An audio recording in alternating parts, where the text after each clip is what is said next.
But anyway, ito na po yung sinabi ng Pangulo. Tungkol naman sa tingin niya, mga magnanakaw na dapat nakakulong bago magpasko. Umpisa pa lang ito. Marami pa tayong ipapakulong at marami pang magpapasko sa kulungan.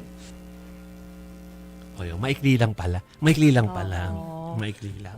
O, so, Pero hinahanap pagka wala nakulong president, ha? Hihintay na namin yan, ha? nagbitiw na siya. Expect ko meron makukulong kasi nagbitiw siya ng salita. Pero ang tanong, anong level na naman? Kasi hinahanap, di ba, yung mga pating tsaka mga balyen. Hindi kasi para maging lubos yung selebrasyon natin ng Pasko, dapat may ganun dahilan. Oh. Na talaga nakita natin na yung mga nagnakaw, nakakulong. Correct. Di ba? Kasuhan na. Ang dapat kasuhan yung po ang sinasabi dyan. Okay. Sige. Ano tayo? Before tayo, hinga lang tayo ng konti. Alam ko na kailangan natin pag-usapan. Maraming issue mga mag-resign. Hindi pala mag-resign. Mamaya pag-usapan natin ng ISA and ito naman si Arles. Ano. Pero, kamustahin natin. Si Arles yata first Christmas ba with us? Yes. Yes. Si first- Merriman parang Second. second Second. Christmas. Kamusta ang Paskong kapatid para sa inyo? Mas matagal ka. At ikaw yung Senior. naka-experience. Si Arles Yeah. hindi pa na-experience. First Technically, pa wala pa lang. yung Pasko eh. Oo. Well, para sa ating mga kawani sa media, ang Pasko natin, nagtatrabaho pa rin tayo. So, Wala nga weekend din. Wala Okay. So siguro pinakamalaking regalo is yung matatapos natin yung taon na nagawa natin yung trabaho natin at ipagpapatuloy natin to. Pero for me na nagko-cover din ngayon sa Senate, nakakapagod din siya.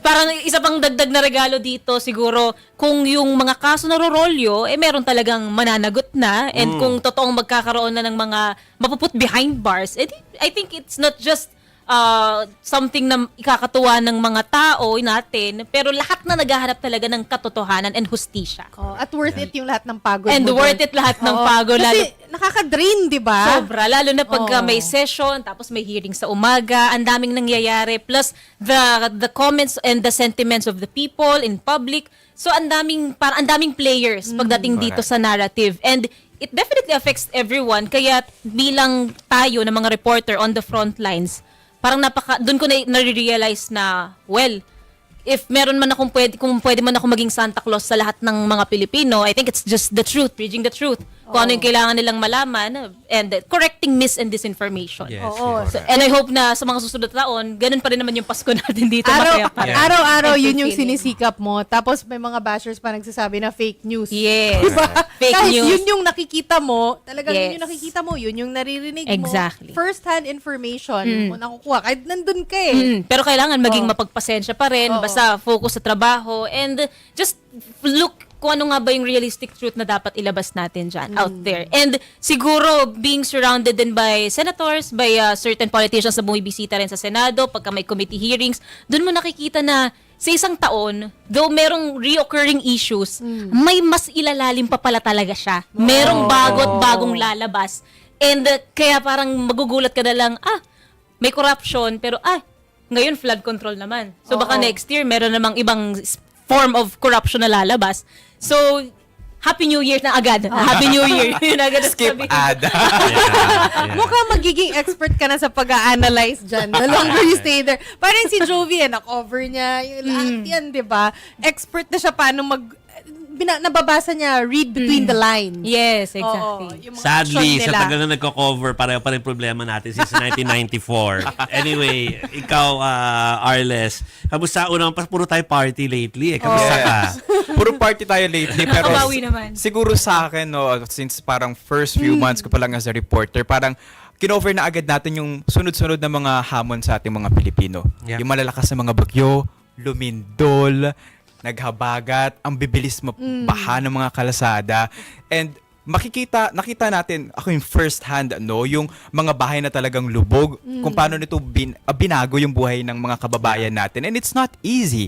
Kasi parang bilang isang normal din na mamamayan, and alam mo yung problema dun sa baba, no, at makikita mo kung paano pa mas naapektuhan at mas malala doon sa iba, it's totally disheartening. Minsan nakakapanghina ng loob, but if you think of a possibility na may change and probably accountability doon sa mga nasa posisyon, no? And ngayon, I'm covering ICI. 'Di ba? Sabi nila, trillion pesos daw yung nagastos na pondo para sa flood control. Pero sa mga nagdaang bagyo, hindi yun yung Hindi nagmamanifest naman. eh. Oo. Ang daming komunidad na lubog. So, nasa napunta yung pera? So, sa ICI, it feels like every day we're walking on a very thin ice.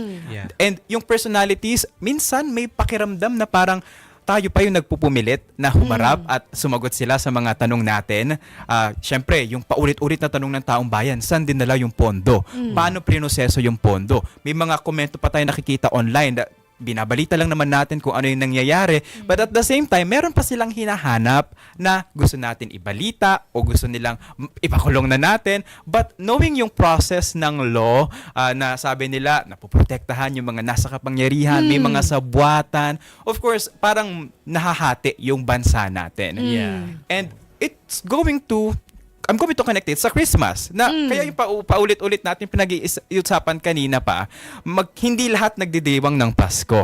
Pero ang pagtatapos ng bawat taon, yan yung nilolook forward natin. Kung paano natin na-survive yung mga unos, kung paano natin sisimulan yung bagong taon na may bagong opportunities and bagong hope, and hoping na magkaroon ng pagbabago. So, Hopefully. For a better hopefully. year ahead. Hopefully. Next year. Yeah. So, wish natin yun, ano. Kaya, please, let us hayaan nyo mag-celebrate tayo, pero may wish kami na mga makulungan at sana magbago ang sistema.